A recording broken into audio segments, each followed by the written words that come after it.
Good morning. आज मैं आप सबके लिए लाया हूँ बीएससी पार्ट 3 पेपर 5 के पहला क्वेश्चन। ये आपका पहला, आप जानते हैं कि पेपर 5 में 3 बुक आपको पढ़ना है, फंक्शनल एनालिसिस, कॉम्प्लेक्स एनालिसिस और मैट्रिक्स स्पेस या टोपोलॉजी कहिए आप। तो हम यहाँ पे कॉम्प्लेक्स एनालिसिस के इम्पोर्टेंट क्वेश्चन लाए हैं। उम्मीद है इससे 100% मिलेंगे। 4 क्वेश्चन देता है कॉम्प्लेक्स एनालिसिस से। हम यहाँ आपको 5 क्वेश्चन दिए हैं पार्ट वाइज अलग अलग करके। जैसे कॉम्प्लेक्स एनालिसिस पहला क्वेश्चन कह रहा है आपको कि डिफाइन करिए मॉडुलस क्या होता है, एम्पलीट्यूड क्या होता है, कंजुगेट क्या होता है कॉम्प्लेक्स नंबर का। जनरली ये आप 11th में पढ़े हुए हैं, लेकिन यहाँ पे दूसरा इसी में शो करने के लिए कहता है मॉडुलस जो होते हैं किसका, सम का या डिफरेंस का। किसके सम और डिफरेंस? तो 2 कॉम्प्लेक्स नंबर के सम और डिफरेंस का जो मॉडुलस होते हैं वो आपका ऑलवेज क्या होता है, लेस देन और इक्वल टू होते हैं उसके सम के, मॉडुलस के सम के। फिर क्वेश्चन नंबर 2 में हम दिए हैं कि एनालिटिक फंक्शन क्या होते हैं डिफाइन करने के लिए, और कहता है कि इसका नेसेसरी और सफिशिएंट कंडीशन क्या है वो लिखिए।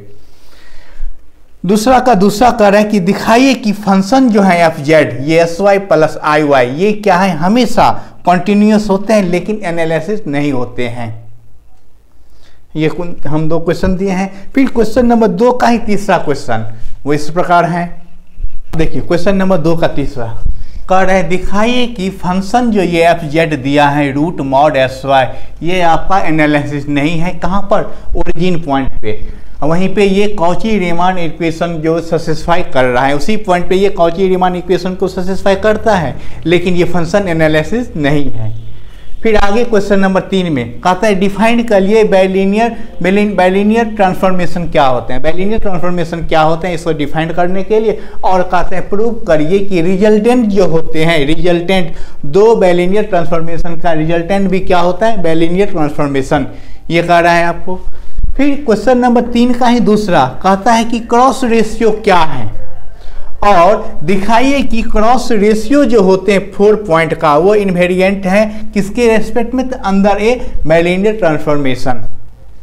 फिर 3 नंबर कहता है आप फाइंड करिए बाइलिनियर ट्रांसफॉर्मेशन किसके, विच ट्रांसफॉर्म ये पॉइंट जेड का वैल्यू दिया है 210 इंटू डब्ल्यू का वैल्यू दिया है 10i रेस्पेक्टिवली।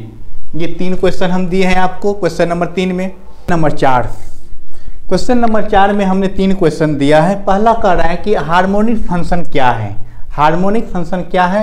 फिर यदि कोई फंक्शन एफ जेड है आपका u प्लस आई भी में, जहाँ पे u क्या है, रियल पार्ट है, v क्या है, इमेजिनरी पार्ट है, तो आपको दिखाना है कि u और v दोनों क्या है, हार्मोनिक फंक्शन है। ये हमको प्रूव करना है।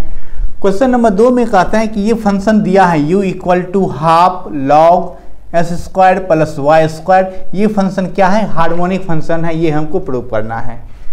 फिर 3rd में कहता है प्रूव करने के लिए कि ये फंक्शन जो है f z equal to z का कंजुगेट, ये क्या है, एनालिटिक फंक्शन नहीं है। इसी प्रकार क्वेश्चन नंबर 5 के हम 2 क्वेश्चन लिए हैं।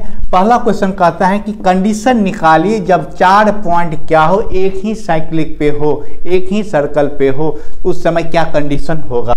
और फिर 2 में कहता है डिफाइन करिए इन्वर्स पॉइंट, और फिर दिखाइए कि इन्वर्स जो होते हैं पॉइंट ए का किसके रेस्पेक्ट में, तो विथ रेस्पेक्ट टू सर्कल, जिस सर्कल का रेडियस क्या है, r है, वो इतना होना चाहिए c plus r square by a का कंजुगेट माइनस c का कंजुगेट। इस प्रकार हमने कॉम्प्लेक्स एनालिसिस जो एग्जाम 2025 बीएससी पार्ट 3 के स्टूडेंट के लिए हैं, बहुत ही इंपॉर्टेंट क्वेश्चन हम दिए हैं 5 क्वेश्चन, जिसमें से 4 क्वेश्चन पक्का रहेगा, यानी कि 50% आप वो पेपर 5 का इससे आराम से बना सकते हैं। आसान भी है ये, ऑल पेपर से कॉम्प्लेक्स एनालिसिस आसान है, आराम से आप बना लेंगे। फिर नेक्स्ट वीडियो में हम इसी का जो एक पेपर रह गया फंक्शनल एनालिसिस, उसका इंपॉर्टेंट क्वेश्चन हम लाएंगे।